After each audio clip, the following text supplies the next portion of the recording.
మేమందరం కూడా గతంలో కాంగ్రెస్ పార్టీ రావాలని, కాంగ్రెస్ పార్టీ గెలిస్తే మాకు ఉద్యోగాలు వస్తాయని, అదేవిధంగా 2 లక్షల ఉద్యోగాలు ఇస్తారని, జాబ్ క్యాలెండర్ ఇస్తారని చాలా మంది నిరుద్యోగులు రోడ్లెమ్మటి అదేవిధంగా గూడాలలో, తండాలలో, గ్రామాలలో పనిచేసి ఉద్యోగం వస్తే ఒక ఆశతోటి ఇవాళ మేము కాంగ్రెస్ పార్టీని తీసుకొస్తే, ఇవాళ కాంగ్రెస్ పార్టీ అధికారంలో వచ్చిన తర్వాత మాకు ఉద్యోగాలు ఇవ్వపోగా మమ్మల్ని మోసం చేసే ప్రయత్నం చేస్తున్నది.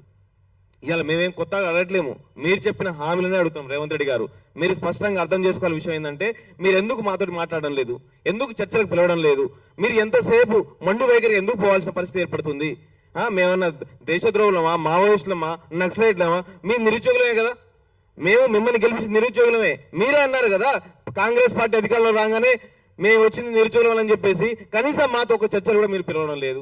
ఇది ఈ విషయం మాకు అసలు అర్థం కావటం లేదు. ఇంకోటి, ఇవాళ మీరు మీ మంత్రులు ఒకరైనా సహచర మంత్రి అయినా కోమటిరెడ్డి వెంకటరెడ్డి మాట్లాడే ఆ రోజు ఏమని, నేను అధికారంలో రాగానే జియో 46 రద్దు చేస్తామన్నారు. మరి ఆ జియో 46 రద్దు ఎక్కడుంది? ఆ కమిషన్ ఏమైంది? దామోదర రాజనరసింహ కమిషన్ ఏమైంది? ఆ పిల్లలు జియో 46 పిల్లలు అయితే అసలు కాంగ్రెస్ పార్టీ రావాలని అసలు తండాలలో, గూడాలలో ఎక్కడ పడితే అక్కడ పోస్టర్లు పెట్టి, దండం పెట్టి, పొర్లు దండాలు పెట్టి, కాంగ్రెస్ పార్టీ వస్తే ఉద్యోగాలు వస్తాయని చెప్పి, జియో 46 రద్దు అవుతుందని చెప్పి, మనకు వేల సంఖ్యలో పోలీసు ఉద్యోగాలు వస్తాయని చెప్పి అందరినీ మొబిలైజేషన్ చేసి అందరినీ ఆకర్షించి ఇలా ఓట్లు గెలిపిస్తే కనీసం ఒక్కరు కూడా ఇలా మాట్లాడిన పరిస్థితి. ఇలా మంత్రులు కానీ, ఎమ్మెల్యేలు కానీ, ఎమ్మెల్సీలు కానీ ఎవరైనా ఒక్కరైనా మాట్లాడుతున్నారా? మా పక్షాన ఎవరైనా మాట్లాడుతున్నారా? ఎంతసేపు మీరు మీ పదవుల కోసం, మీ డబ్బు కోసం దాచుకోవడం కోసం తప్ప మా గురించి కూడా ఎవ్వరు ఒక్క నిమిషం కూడా మాట్లాడిన పరిస్థితి. అయినా మేము ఏమడుగుతూ ఒక్కసారి ఆలోచించేయండి. ఏం ధర్నాలు చేయాల్సిన అవసరం ఎందుకు ఏర్పడుతుంది? రోడ్ల మీద రావాల్సిన పరిస్థితి ఎందుకు ఏర్పడుతుంది? మీరిచ్చిన హామీలే కదా, మేమేం కొత్తగా అడగట్లేదు మిమ్మల్ని, మీరిచ్చిన హామీలే అడుగుతున్నాం. మేము 19,000 ఉద్యోగాలు ఖాళీ ఉన్నప్పుడు 19 ఉద్యోగాలు ఇవ్వండి. నేను 5,000 ఉద్యోగాలు ఇస్తాను సంకేతం దేనికి? అంటే నిరుద్యోగులను మోసం చేయడం కదా. ఇది నిరుద్యోగం మోసం చేయడం కాదా? రేవంత్ రెడ్డి గారు, మీరు ఒకటి గుర్తుపెట్టుకోండి, మేము ఎంతసేపు మిమ్మల్ని రిక్వెస్ట్ మోడ్లోనే అడుగుతాం ప్రతిరోజు కూడా. అయ్యా రేవంత్ రెడ్డి గారు, ఉద్యోగాలు ఇవ్వండి. మీరేమో అబద్ధాలు ఆడుతున్నారు, మీ మంత్రులు ఇక డబ్బా అబద్ధాలు ఆడుతున్నారు. ఎక్కడ పడితే అక్కడ 70,000, 90,000, 1,00,000 ఉద్యోగాలని. ఇదేంది? మీరు గ్రౌండ్ లో పనిచేస్తారు, మీకు తెలియదా? అసలు గ్రౌండ్ లో ఏం జరుగుతుంది?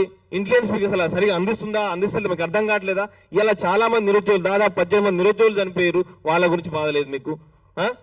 ఒక్కసారి ఆలోచించే ప్రయత్నం చేయండి. ఎంతసేపు మిమ్మల్ని ఇబ్బంది పెట్టే కార్యక్రమాలు అనుకోవడం మాత్రం మంచిది కాదు. ఇది మీరు 19,000 ఉద్యోగాలు ఇస్తే మాకు నెక్స్ట్ ముఖ్యమంత్రిగా ఉంటారు, లేదా 5,000 ఉద్యోగాలు ఇస్తాను అని చెప్తే మాత్రం మీరు అదే 5,000తో ఓట్ల తేడాతో ఓడిపోతారు కొడంగల్లో. ఇది మాత్రం ఖచ్చితంగా చెప్పగలుగుతున్నాం.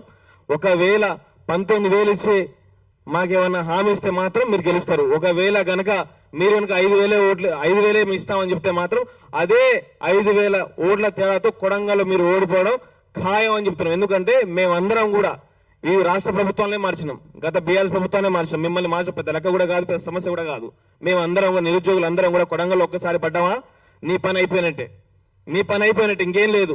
ఎందుకంటే మేమందరం కూడా రాష్ట్ర రాజకీయాలు మార్చిన వ్యక్తులమే.